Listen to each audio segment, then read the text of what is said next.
अस्सलाम वालेकुम, मैं हूँ डॉक्टर फ़िज़ा ख़ान। नाज़रीन, भारत की मैं बात करना चाहूँगी जहाँ पर हिंदू मुस्लिम फ़सादात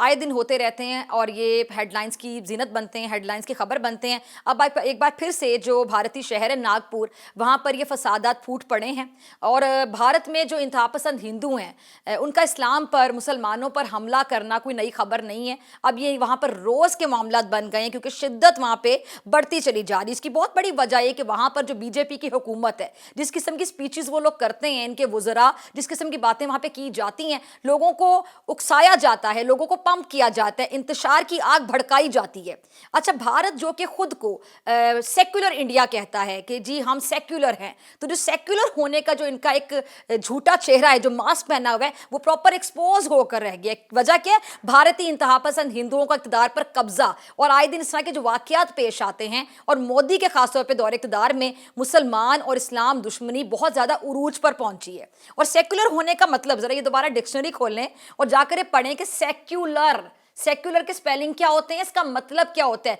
क्या भारत में 1% भी सेक्युलरिज्म आपको नजर आती है? आप देख लें कि भारत का ना मेरे ख्याल से नाम होना चाहिए हिंदुस्तान, दोबारा रख दें हिंदू हिंदू। आप देख लें कि सेक्युलर इंडिया की बजाय वहां पे हिंदुत्व राज है ना, तो हिंदुत्व का नाम रख दें, क्योंकि वहां पे जितनी भी माइनॉरिटीज हैं मुसलमानों पर चढ़ दौड़ते हैं। और इसके अलावा अगर हम बात करें क्रिश्चियंस की, क्रिश्चियंस वहां पे महफूज नहीं है, ना उनके चर्च महफूज है, ना वहां पे मुसलमानों की मसाजिद महफूज है। सिख बिरादरी वहां पे कैसे सफर कर रही है, अंग्रेजी वाला भी उर्दू वाला भी। सिख रहनुमाओं की जो तहरीक है खालिस्तान के लिए, किस तरह चुन चुन कर उनको टारगेट किया जा रहा है, किस तरह इनके जासूस जा रहे हैं दूसरे ममालिक में, इनके टेररिस्ट, इनके दहशतगर्द रॉ के गुंडे कैसे वहां पर फैले हुए और कैसे इन लोगों की दुनिया भर में जाके टारगेट किलिंग का ये सबब बन रहे हैं। अभी किसी से ढकी छुपी बात नहीं है। अब ये जो भारत में ये जो हुआ है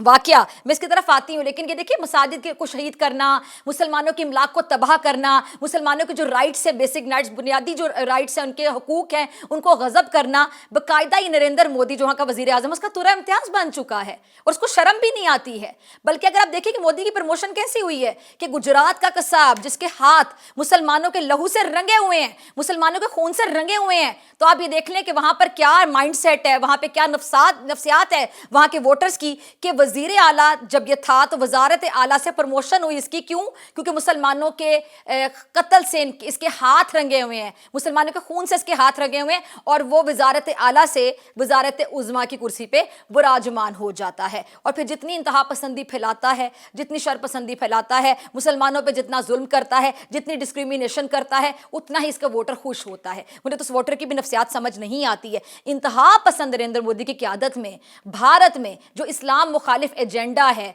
वो बहुत ज्यादा सरगर्म है, जिसकी वजह से भारत को भी शर्म आनी चाहिए, क्योंकि खुद को सेक्युलर इंडिया कहलवाता है। जो भारतीय रियासत है महाराष्ट्र, उसका शहर है जी नागपुर। वहां पर हुआ भी क्या है कि जो इंतहा पसंद हिंदुओं की जानिब से कुरान पाक की बेहुरमती की गई है। अब इस तरह का वाकया पेश आए तो कौन मुसलमान है जो खामोश रहेगा?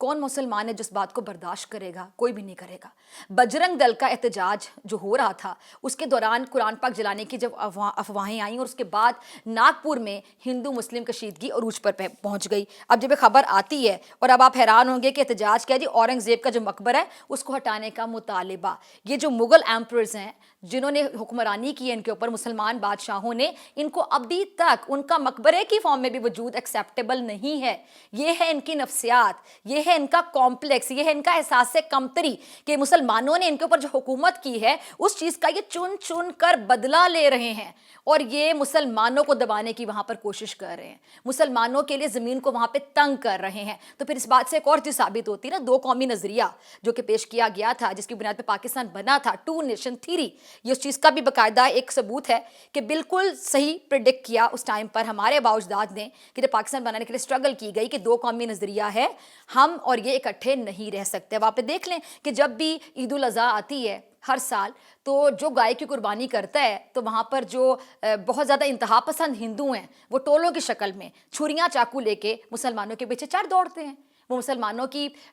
جان لینے پر آ جاتے ہیں، اور وہاں پہ زبردستی پکڑ کر یہ جو بجرنگ دل کے لوگ ہیں، یہ جتنے بھی وہاں پہ اس طرح کی تنظیمیں ہیں، یہ وہاں پر مسلمانوں کو پکڑ کر زبردستی کہتے ہیں جے شری رام کے نعرے لگائیں آپ، اور پھر آپ کہتے ہیں کہ ہم وہاں پہ آزادی دے رہے ہیں، وہاں پہ مسلمان بہت خوش ہیں، آپ کہتے ہیں وہاں پہ کرسچنز بہت زیادہ خوش ہیں، آپ لوگ کہتے ہیں کہ وہاں سکھوں کو ان کے حقوق دیے جا رہے ہیں، یہ دیے جا رہے ہیں، آئے دن ایسی ویڈیوز آتی، میں تو کہتی ہوں بھلا ہو سوشل میڈیا کا کہ آزاد ہے، کیونکہ ان کا جو میڈیا تو کنٹرولڈ ہے، اس کو تو بی جے پی کنٹرول کرتی ہے، نریندر مودی کی مرضی کے بغیر، بی جے پی کی مرضی کے بغیر وہ کوئی ہیڈ لائن چلا کر دکھائے، میں تو اس کو نریندر مودی کا گودی میڈیا کہتی ہوں، جو انڈین میڈیا ہے وہ نریندر مودی کا گودی میڈیا ہے، کہ وہاں پر آپ ذرا بھی سچ نہیں بول سکتے، وہاں پر آپ کو وہی بولنا ہے جو بی جے پی کی پالیسی ہے، ورنہ وہاں پہ رہ کے دکھائیں۔ سوشل میڈیا پر کہیں نہ کہیں آزادی اور کہیں نہ کہیں کوئی ایسی چیزیں سامنے آ جاتی ہیں جس میں سچ بالکل کھل کر سامنے آ جاتا ہے۔ اچھا جی، یہ جو بجرنگ دل کا احتجاج تھا اس کے دوران یہ جو قرآن پاک کو جلانے کی خبر سامنے آئی، اور یہ پیر کو واقعہ پیش آتا ہے، اور جو وسطی ناگپور ہے وہاں پہ شدید پھر کشیدگی پیدا ہو جاتی ہے، اور اس کے بارے میں ان کی جو Hindustan Times, the observer post, میں وہاں کی خبریں آپ کے سامنے پڑھ کر دکھا رہی ہوں کہ اس میں بڑی تعداد میں پھر مسلمان جمع ہوئے، صورتحال پھر خراب ہوتی ہے، ہندو مسلم فسادات جو ہیں بڑھتے چلے جاتے ہیں، مسلمانوں میں غم و غصہ پھیل گیا جو کہ بالکل پھیلنا بنتا تھا، خبر ایسی تھی قرآن پاک کی بے حرمتی کی جائے تو کون مسلمان اس کو غم و غصہ نہیں آئے گا، جو کہ غصے کا اظہار نہیں کرے گا۔ پھر باقاعدہ بڑے ڈسپلن کو فالو کرتے ہوئے مسلمانوں کی جانب سے باقاعدہ پولیس اسٹیشن میں جا کر شکایت بھی درج کی گئی ہے، اور اس کے بعد جو بھارت میں جو اگر میں کہوں کہ اسلامو فوبیا کا جو خطرناک رجحان ہے، مغرب کے نقش قدم پہ چلتے ہوئے کہہ دوں کہ وہ بڑھتا چلا جا رہا ہے، اس کو فروغ دیا جا رہا ہے، اور جو مسلم دشمنی ہے بھارت میں، یقینی طور پہ جو ایسے واقعات بڑھتے چلے جا رہے ہیں بھارت میں مسلم دشمنی کے، تو مسلمانوں کو دوسرے درجے کا انہوں نے شہری بنا کر رکھ دیا ہے۔ اور کانگریس کے حوالے سے میں بات کروں تو اب تو اگر ہم اکثر دیکھتے ہیں کہ راہل گاندھی صاحب یا بہت سے ایسے لوگ ہیں وہاں کے جو کہ اکثر مائنورٹیز کے رائٹس کے لیے آواز اٹھاتے ہیں، صرف مسلمانوں کی میں بات نہیں کروں گی،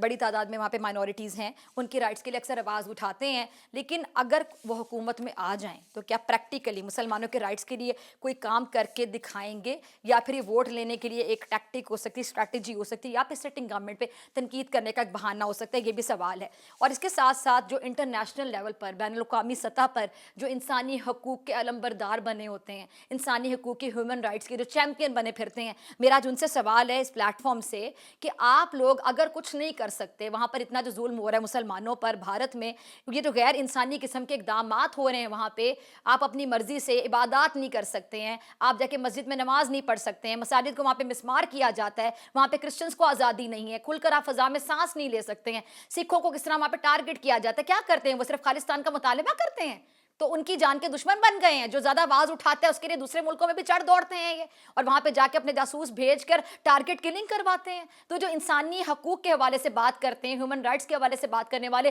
جتنے بھی انٹرنیشنل فورمز ہیں، اس سطح پر آواز کیوں نہیں اٹھائی جاتی؟ میرے خیال سے اگر آپ لوگ اپنی زبان پہ لگے ہوئے تالے نہیں کھول سکتے تو اپنے دفتروں کو تالے لگا لیں،